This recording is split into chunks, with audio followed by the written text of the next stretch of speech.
Bw'ekyo gyasanusa abagenyi weewandiise tumane nti oliwo. Namusoga Oweekitiibwa Right Honorable Rebecca Alitwala Kadaga aidaba mu kifo kino. Nabakomenti ndakuba n'Oweekitiibwa the third Deputy Prime Minister wa Uganda ate nga ni woman MP. Ndakuba n'Omumbeda wa Busoga ate nga Kiwundi ni Princess Pasis Namuganza ate nga ni Minister atwala ebyobulimi ate nga mwana wa Imwe Musoga Oweekitiibwa Bwino Frederick Kyakomwe ate nga ni Minister w'ensonga d'obwa President mu Uganda. Tujja kuba naye tujja kuba ni former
osinga okutayisira Uganda nsi ya byabulimi.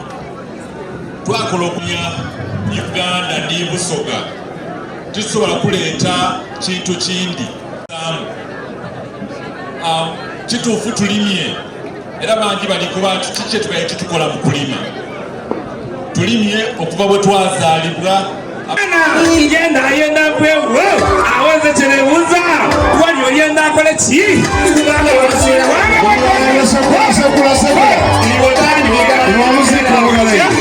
Korea izaba ngakobera tokana ngakusema nato ngakubinga analeta ngawe nyobaine ngaona nazala ngawe nojezale wabanga yakwizaku ngawe nobizaku ngakusema nato waine mukazi wakwanibwa wakwana mukazi wo wena mulage ngokwana uwe yeze mbarana kwana wale badigiriye chokani bonalo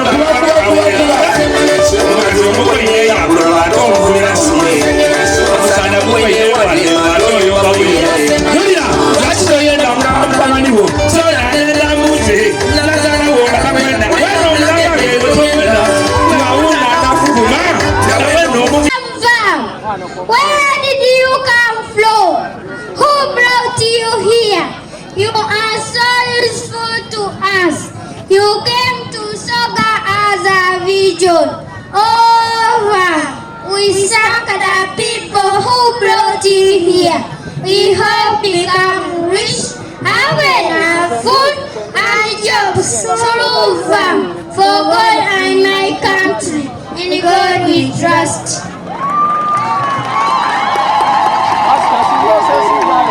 Banaye mukubira abaana abo mu ngalo. Engalo zisinge kwawo kagamba oli kubona ensi eno. Aliko ntyawo okwaliriza mukaggwawe omugeni waife omukulu olwaleero era owekitiibwa chairperson gavana wa abaana bakonkolas emizira abantu bebashaga emizira era ndakubasaba tuganga muketwena twena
Oganye walonda ekifo kino Masyaga mu Mayuge district ate mu Uganda watuwa abakolowo okuva mu China gali bakairira iflava batwala Uganda eno Honorable Minister, First Minister Nemwine Lukiya Kadama nga baijja okulira omukolo guno tukusaba okutema emikisa buli muntu aijje mu kifo kino omuwe emikisa emirungi era tukusaba ensi yaife Uganda ogitemu emikisa mirungi ogendeze abakulembeze abokuliya bona bagende nga wagenda wagisuukulumya mu nsi dona tukusabira obenga otwikiza emikisa naddala ekifo ekyalo kino Masyaga tubenga tufuna omulamwa gwe watuwa kuba enzira kibi kibaawo kutulakunga okiikiriza era n'olw'ensonga eyo tusaba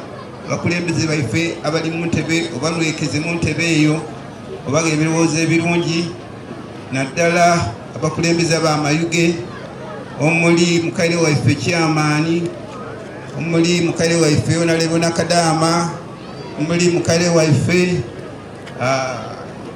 Rebecca Kadaga basaba Allah abange obulamu obulungi abantu abenda okubesimba kubonabona babona amazima balebe kuba baire inuma saba Allah atusaasire satanatana yakusinga ina abakolowo baife omuli First Deputy Prime Minister, Third Deputy Prime Minister, omukulembeze we district eno abakulembeze bona bakagwa baife okuva mu nsi ya China otuleesegana baba ng'olina ensonga ekisinga obukulu ekitwizaamu amaani ekyongera okuleeta ogulumiza lwakubanga omukago guno baba oguleese mu Bunya South nkusaba nti tuli entandiko ennungi leka olunaku luno lube ekyokuddukira omulimu omulungi gw'otandise baba mu kifo kino ng'oleese entabaga Luganda eno okuva mu Baluganda ab'e China ne Busoga ne Uganda okutwaliza abalala nkusaba nti baba yigulawo omukisa leka ekifo kino kibe ekyobulambuzi leka ekisa kino kireeta emirimu leka ekisa kino kireeta enkulankulana leka ekisa kino kireeta isuubi kireeta omukisa baba lwolwo okuyiddukira tulikumiza tulikutendereza nsabe n'okuyikiza n'okwebaza ngambi tamalina erisinga amaina gonago n'obukulu erya Yesu Kristo omulokozi w'obulamu bwaife Amen.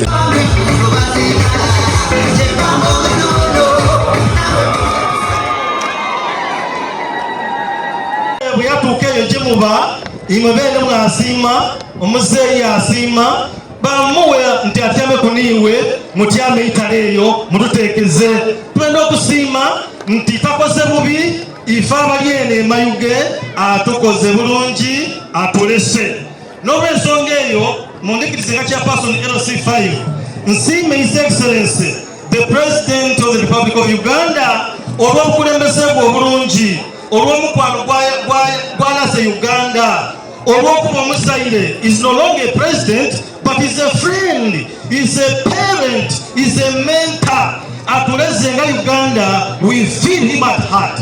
Twenda okubebaza nti kyeyakirengera imwe bamaama beyasinga okusika yata ku mwando nimwe omwidde okulera nimwe omwidde okutereza ebitunga biwabye ife abasaada tuli mu kwembeera etali mukwano kulera abantu bulungi imwe nimwe mulina engalo edibembeza so byasemeza bamaama bangi okumuliraana n'emirembe Uganda gyerina n'emirembe isamu gye tulina nti ebintu biri kutambula bulungi so twera okusiima n'okubeebaza mudakikadi n'entono nga nebaza owekitiibwa president wenaawo nti kino ekirungo kye tulimu ekyavaamu bamaze okukinonola bakyeta village agriculture model ng'era bufangano gwa Busoga consortium. Busoga consortium abagizi abasooseewo bayinonwire bulungi Busoga consortium niki era vaamu niki. Mama twenda okwebaza government eya His Excellency the President Yoweri Kaguta Museveni nti esystem gye yataawo eripikiriza byayenda kutayitafaali ku Uganda aliteeku.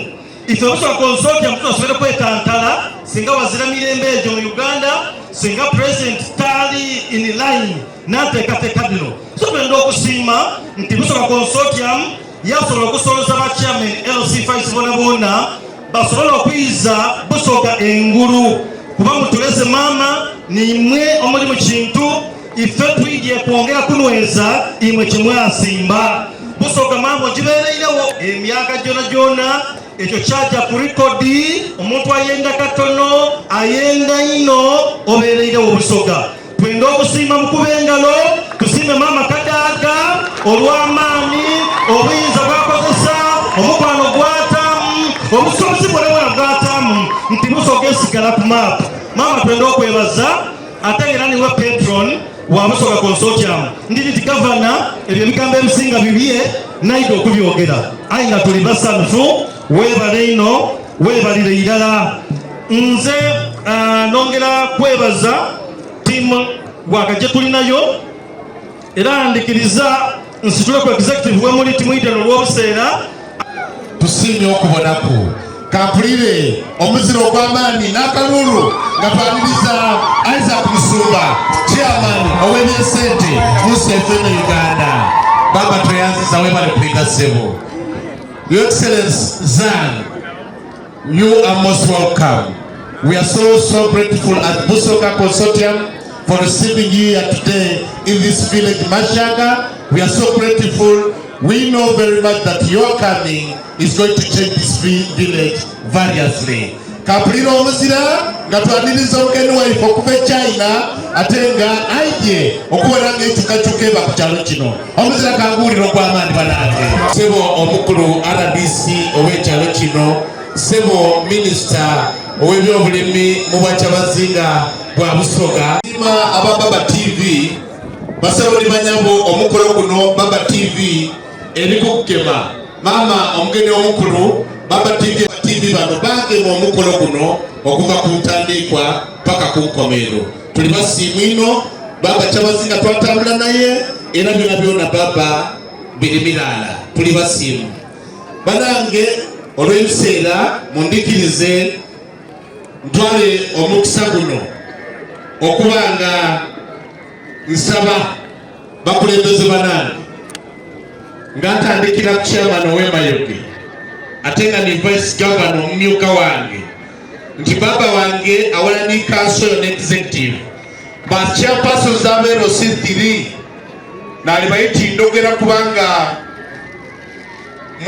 mwene muwabatali kwogera nga governor asuubira nti kuluyi lwa political leaders local governments mwali bayemwena mwide wano aye nga nenda kubasaba sebo chairman LC5 ni council yo n'abakulembeze bonabona ku mitendera egy'endawulo tuyikirize tubekunika budgeti ketutaawo olw'okusobola okutambuza ennima eno ey'omulembe mu kyalo kyaife ate nga tuyiditeida kutandikira bw'Amasyaga ejje kumuluka ebona disitulikiti yona bana abakulembeze propose endo bwedidanga mu kanso gaimwe mutandideema ndikusaba musembe enkole ebeewo programu eno esimbule n'ekyokuleeta okuyira obuyambo okwa Busoga.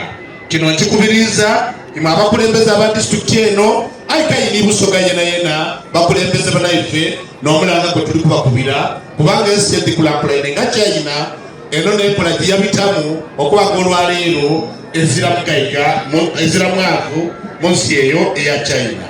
Nditusaba abakulembeze mulina omutewaana ogw'okumonitaringa oba oli chairman wero C1 oli chairman wero C2 oli mukulembeze kansala buli kwidala oba oli kantu oli mutaka mukulu oli muwi wa birowoozo imwe mwena era twena tuvunanyizibwa okubanga tukola supervision tukola monitoring tucoordinatinga banaife abataka okubanga tukulemberwamu batechiko people okuva China n'abo abaife ab'omuno mu Uganda ni production department okusobola okubonekanga program eno eba achieved. Ensonga ey'okubiri nenda okusaba banange sebo chairman eno C5 wa district eno emayige ensonga eno teita yonka eida teri ku regulations nkani amateeka ate era n'obuwayiro. So ndakusaba nti district council yo eri challenge nti muteeka okuva ini bylaws kubanga ida kubayo abantu abayinza okuva einuma nga bawakanye enkola eno ate nga bagitanga ebyobufuzi. So okwewala embeera nti neyo wabeewo ku amateeka agabagibwa nti omuntu bw'abanga tali kwenda akola ng'ali kuwuna kujja kuzaana ludo ng'ali kusalawo okola bitasaana kunkyo awunda kumwa wabeewo enteeka eri mukukugira kubanga twenda okubona ekyalo kino nga twena tukulaakulanire walala. The issues of trade, and we are working together with the local government, the different local governments, to ensure that this program succeeds. But most importantly, in a very special way, we are working together with Obakyabazinga Babusoga. Tukubire Baba Ise Kyabazinga eyakatukulembera nga Busoga mu kukola omukago wakati wa China ni Busoga engalo eddaamaanyi ino nga tumwebaza. Allow me, as I conclude, to introduce to you this special team.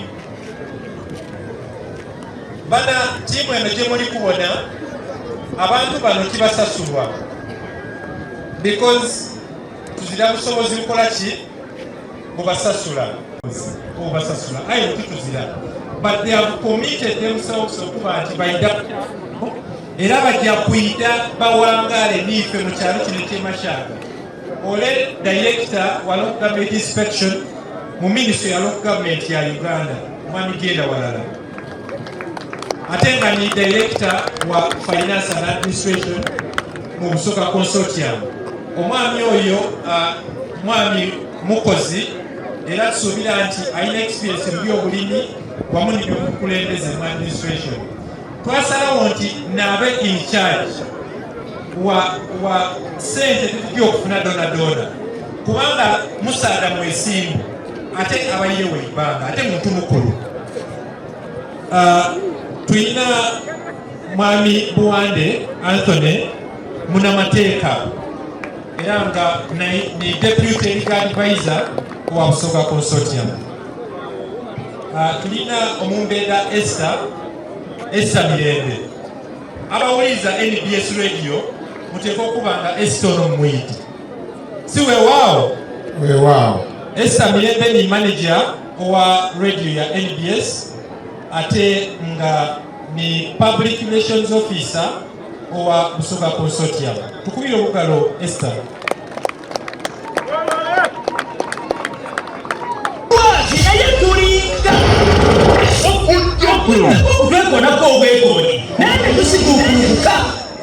Omwami ono ni Kayemba Jona akolanga n'akulira ba planners bona mu Busoga okuwona nti tusobola okukolera walala naddala okuteekerateekera Busoga. Ate abayire omu ku ba consultants ni muteekateeka ya village agriculture model. Nenda okwanula mama first deputy omuntu ow'endawulo eno mu executive eno. Omwami ono ni Businge Musinge Ronald. Musinge Ronald musaada wa Bunyoro. Aye twamusaba yaikiriza okutuyamba ng'akolagana bali ba pulana baife bwerere nga tumusasule wa 10 okuzimba enteekateeka ya vileja kola naye ku secretariat ya Busoga Consortium n'omu ku batuyamba kuteekateeka. Mama ng'amaliriza yali Minister of Urban Development naye asooka okuta omukago wakati wa enkolagana w'ekibuga ekya Kenya ne Jinja City. Era twenda okumwebaza nti munteekateeka dino donadona buli lwe tumweta okuyida abaawo. We want to thank you, Honorable Isaac Musumba. Thank you so much for being that way. And lastly, Owekitiibwa Nkenga. Owekitiibwa Sam Nkenga n'atwala ebyobulimi mu Busoga Consortium, mu Busoga Kingdom. Owekitiibwa oyo maama tutambwire naye Busoga eno yona nga tukubirizinga the village agriculture model. So we want to appreciate you. With those few remarks, allow me at this time, Mama, allow me at this time to end here. The other members of the Secretariat, Kamuli, okubona nti bateekateeka nti bwe tuva wano, when we leave here, tujja kubanga tujje Kamuli, twena n'ab'emashaga wano, okulonkinga ekyalo eky'ekamuli olwaleero olw'eggulu luno. Aye nga mama nga tumaliriza at the end of the program, abatuuze ab'emashaga balina bye bateesiteese wale nga bwe tunaaba nga tulifuluma nga olonkinga ekyalo kino tujja kilonkingira wale oboneko n'ebimu bye balima wano ku kyalo kino. Nenda okubasaba ino mwena abayidye nti mugule ebintu ebyo nga tuwagira ekyalo kino.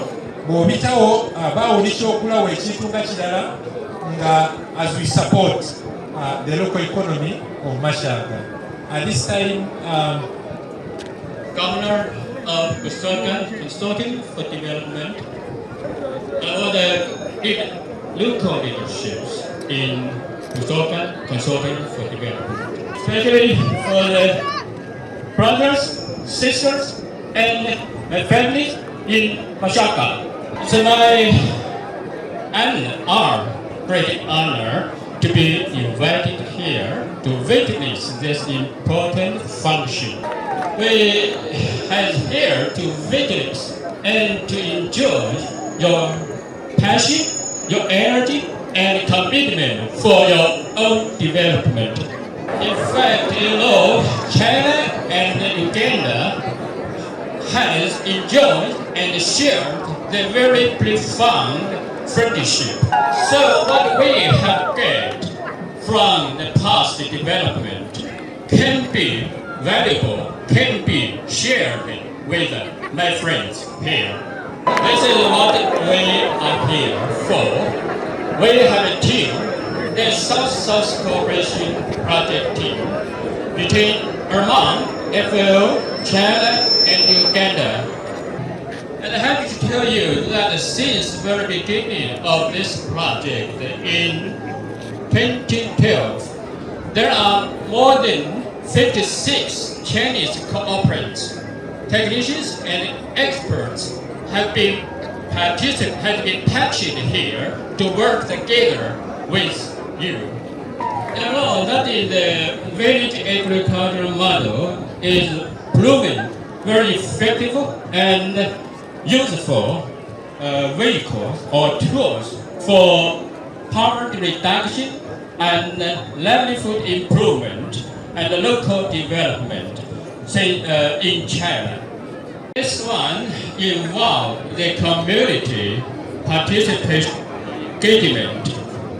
Also, more important than the local partnership and ownership. So I strongly believe and very confident that with very strong political support and real commitment from Uganda government, including the first deputy prime minister and third deputy prime minister, this project can be a true model for agriculture or economic development and transformation in Busoga. More importantly, you have a very strong team in Busoga Consortium for Development, including the governor and vice governor, also all her team, including the Director General, Mula, so who has shown the passionate and a very strong active for them. Okay, thank you to invite us as a member of family here. We will work with you to create the bright future for the Busoga Consortium for Development.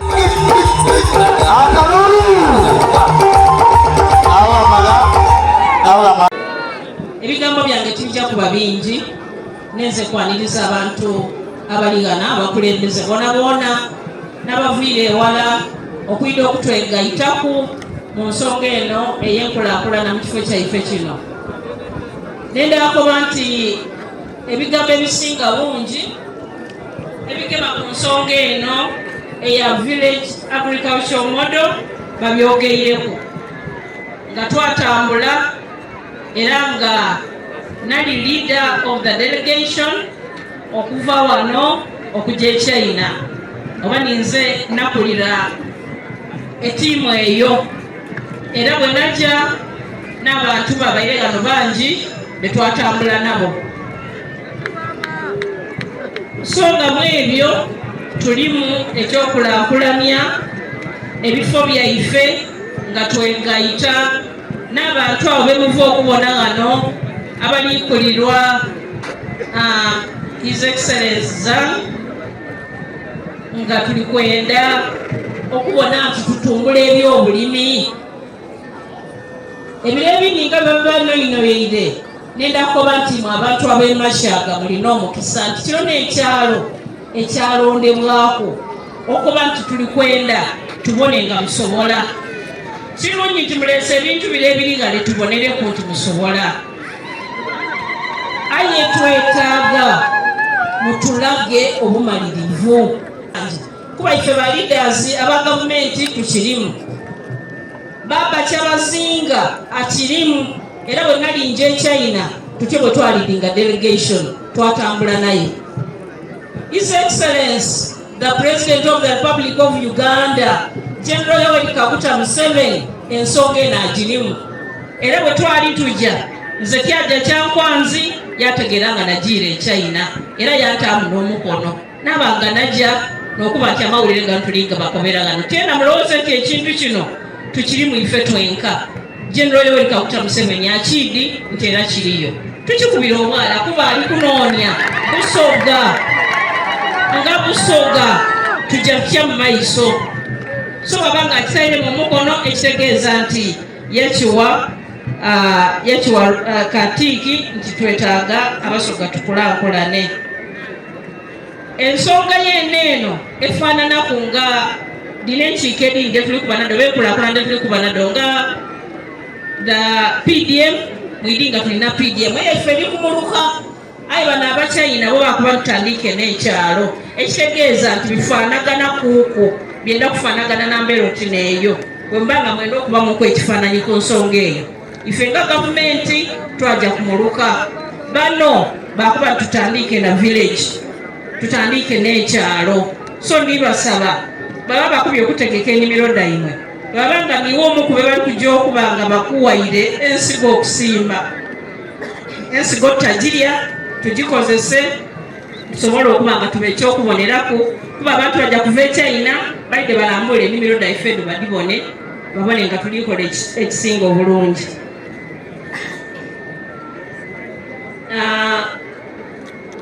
Ekindi maybe ekyokubiri ensonga nange diri isatu doka ku ekyo kyakuba nti bamala okusayininga memorandum of understanding enkolagana yaife hagati ga Uganda ne China twamala okugisayininga era nga bino twabikola wano e Uganda twasayininga ate bwe twagira e China byonna twasayininga okuba nga tuyikiriza nti tujja kukolaganira walala. era Mr. Zangu abaire ayogera akobye nti their team is ready to work with us.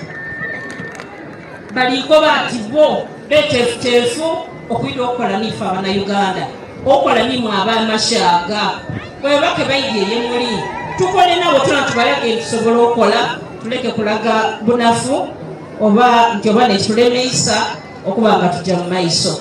Mpozi n'ekindi kwekyo akatale kaliwo bye tuli kujja okulima. Abantu bano ye twatambwire bali ready okugula ebintu byaife. I'm informing them that the market is ready. Balina akatale akasobola okutwalako ebintu bye tuba tulimye. Ife tunaba tusobola kubirya, tosobola kulya matooke go, tosobola kwegulaku, tosobola kulya bidandaali byo oba omukose gwo oba soya. Bali ready okubikola ki? Okubitwala. So ndikoba nti mutatya kulima ne mukola nti nani anabigula. Bano bali ready okugula ebintu ebyo. Bwe twali tuvaayo bankoba ati even in October bali kwenda tubawa omukose. Ati bali ready okutwala kuki? Omukose. So tubanga tulimye omukose amaanyi gagano gatandise okugwa. Myezi esatu batukoze eki? Omukose guba gutuuse. Bali kwenda kugutwala. Bankoba tuli ready twenda kutwala mukose in October. So akatale ko kaliwo bali ready okubanga batwala ebintu bye tuba tulimye. So ndikwenda kusaba ba leaders nga bwe mwekunganya wano mwena ba chairperson 0C3 bakasalaza okuva ku district ni ba LOC1s, LOC2, ba opinion leaders mwena abali wano nti tuireyo tubenga twekola mu mulimo.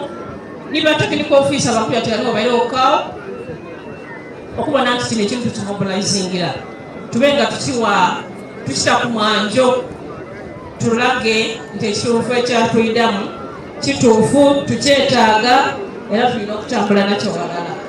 Kyenenda okusembyayo nekya program yaife ya GROW. Program eyo ekaali kubanga etolebwako akawuwere e Kampala okutulaga Bank City letube tusayininge nado mwetube tuweereza applications daife bakali kikola abe Kampala. Aye nga tuliwo n'okusomesebwa okwida okujanga kujja mu maiso abantu bategeere ali kujja okufuna ku ssente dino asomye eki ayeza atya era asobola atya okutambuza ebyesente. Era omuntu atayida kubakoba ati musooke muleete sente netubakobere nti GROW ati bwatambula nawulira ku abaani nga bali kubasaba sente. Ebya GROW bizira mu kubasaba sente era omuntu atabasaba sente ngoli kwendogaba sente John Kabe Mukingi aiti bya GROW government eri kuleetera sente. So ekali kuba ndeeta sente osooka oteemu memali bakusobola okuwandiisa nabiwulira ku abantu abaani nga biri kujja mu maiso. Imwela nombako baileke bukali omuntu atakusaba sente nti alikwenda kuwandiisa mu GROW. Ekigemagana n'enguudo daife eri enguudo saawa dino ebyuma biri ku luguudo birikola ku nguudo edibaire biri obubi eino. Twasabyeyo ebyuma ebindi okuva eruuyi byona biri kwida okwegaita kwebyo bya district byongera okutukolera ku nguudo edibaire embi eino. So nebigambo ebyo nenda kwongera kwebaza nti mweyongera okuwagira NRM. NRM ebeewo? NRM ebeewo? Yoweri Kaguta Museveni abeewo? Abeewo. Ate Bishop Tibagendeka? Abeewo. Ate no tiimu ye? Yona ebeewo. Chairpersons basiri ate ono wawano nense nakadama zenambewo ate mama kadaga atambwire opidala yenabewo enanemoye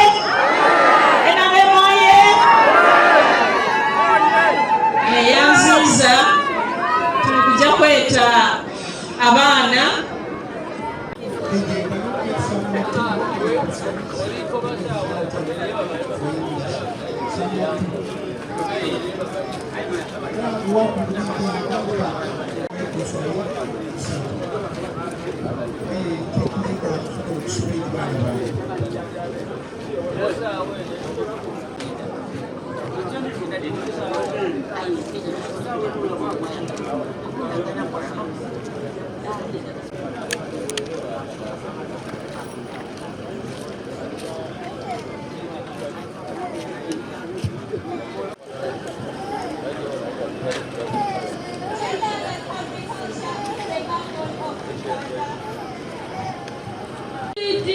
To all farmers, farming is not just a job, it is a way of life.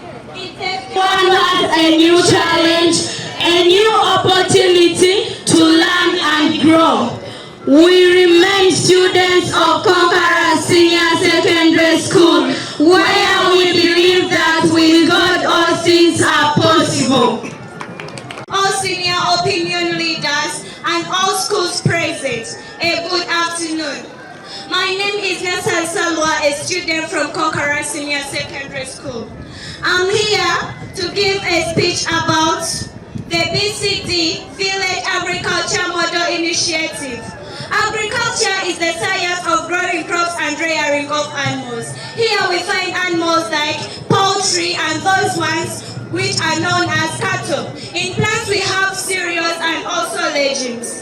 These crops help in production of different products that will help to make our country grow bigger than we think.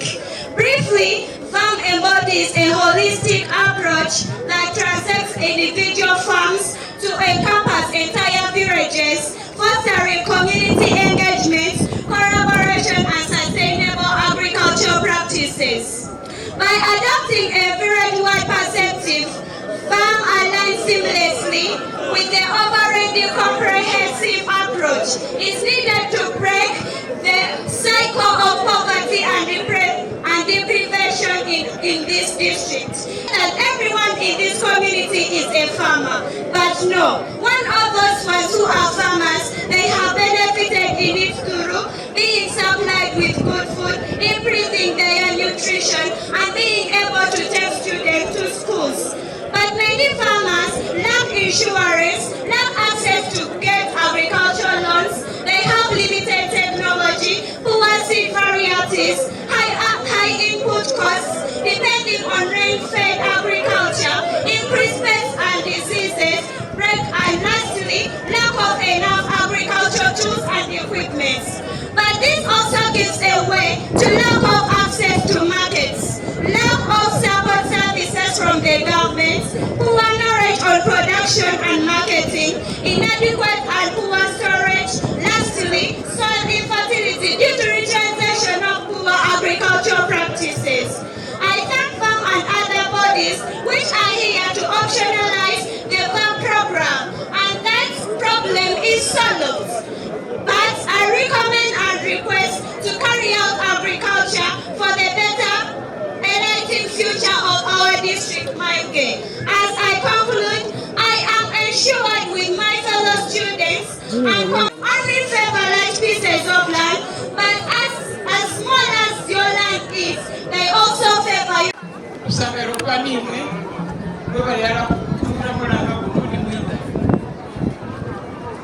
Atusabikira okubanga balinga mu ekigambo okusooka consortium nga tumukitegeera okuloza tuzukana musukane tuzale tetulikola aye tubalenge nga tukufumba twatandikira ayekopini yakutabula twabereramu ebyaka kati awo nga banaffe baligana twena tuligala aye kopu yawaawo twayira bona baida ebiro gyatandika nandikwenda okwebazawo kitibwa nakadama lusi yalidinga delegation yaife egyechina okwogera okukola omukwano n'okusandika endagaano gaabwe bakubiire kinsangaliza nti bamaze okwengula ebintu ebyakolebwa aye neze kwogera ku bitono ekisooka n'okuba nti sebo chairman wa district eno gavana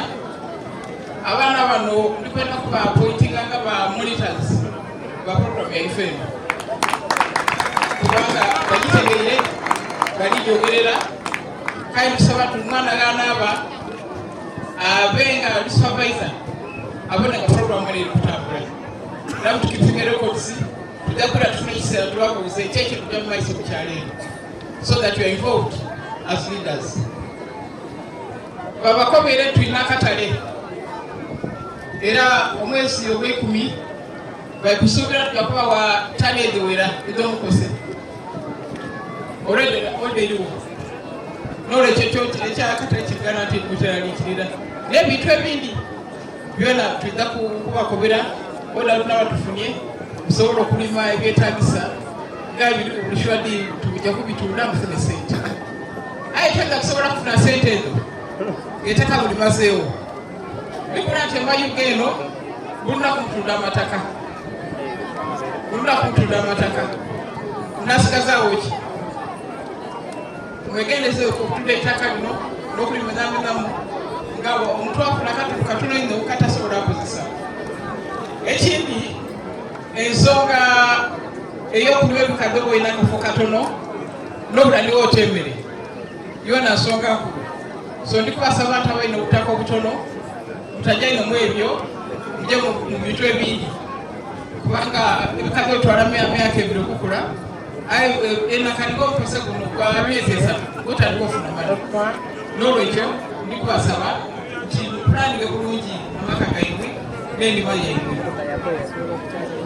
Tulikwenda okubasaba mubasala eno mu programu eno kubanga nejja okutoola ino consecration y'ekyalo kitegeeza nti tulina emikono mingi egirikola ekintu ekirala ekyo kirina kutuyamba n'okuta amaani ku PDM kubanga bulawuza ebintu ebingi baidako ati ekyalo kire kyetaaga amasannyalaze kyetaaga amazzi kyetaaga industry kyetaaga amakolero abo nagajo tuwa emirimu n'akatala akeyongeramu so ensonga eyo gitwala ekintu ate mwayo masyaga munsi yona yona muliva mukisairo kubanga niwalondeibwa era gavumenti ya China bagenda lusatu bitu byonka masyaga n'amayombe nina bwigulu bimanyibwa mpirano n'olutya muli kutesiti bwebinabalema namutuswaziza gatoleta tujja kubiramu awo so tulikwasaba kole namaani mwalondebwa mu kyalo kino kyona kyona mwawe omukisa ogwo n'olwekyo mukozese tubone nti tuganulwa ate twalekawo liina tukoze bulungi ino tuli kyakonderaku notulande mu mayuge aye mukusoga yona yona ekinava ano ekinatulanga ekyokola mu byalo ebindi betusuubira okola kuba tukwenda kusoga yona yona ebe nti esobola okuyitiramu nakalimutungi so bana tusagala okubabona mwe balina okuyita mpera ano. I want to welcome Mr. Zanga and your team. Thank you for the commitment. Thank you for the sacrifice. Thank you for coming to stay in our country. How long are you going to be here for this route? How long will you be here? 1.5 years. Bana, ataenda kwega na nalemererwa. Abantu bano bewaireyo bajja kwa mwasi akamu mwaka mulala na kitundu. Kawo banga olemererwa kitegeeza nti tojja kusobola kubitamu aye wajja kuba ano babegerese babonereku buli kintu kikolebwe ate babale nesente baidagulanga emmere yaimwe baidagula engoye zaimwe baidagula ebintu mu kyalo kino baiza okula falica n'olwekyo tubasangaze tubega tusobola okulala bulungi so bana bikwenda ino otubeyanza okwida batandekala akatale tetujja okutongoza okulaga nti munsi yona yona ekyalo kyemasyaga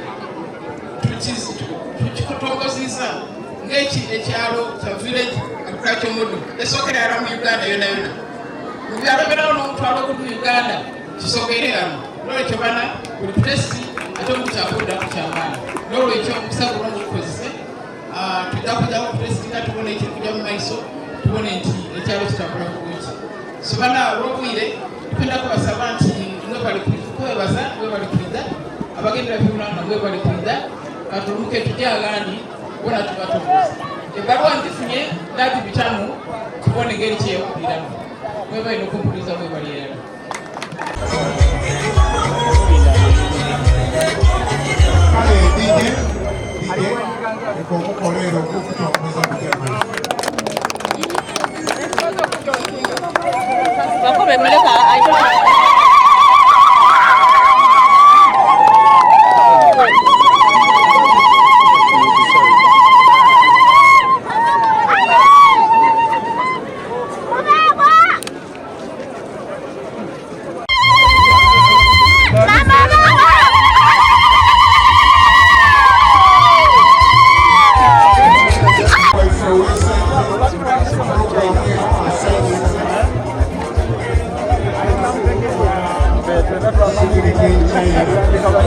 Write in Chinese.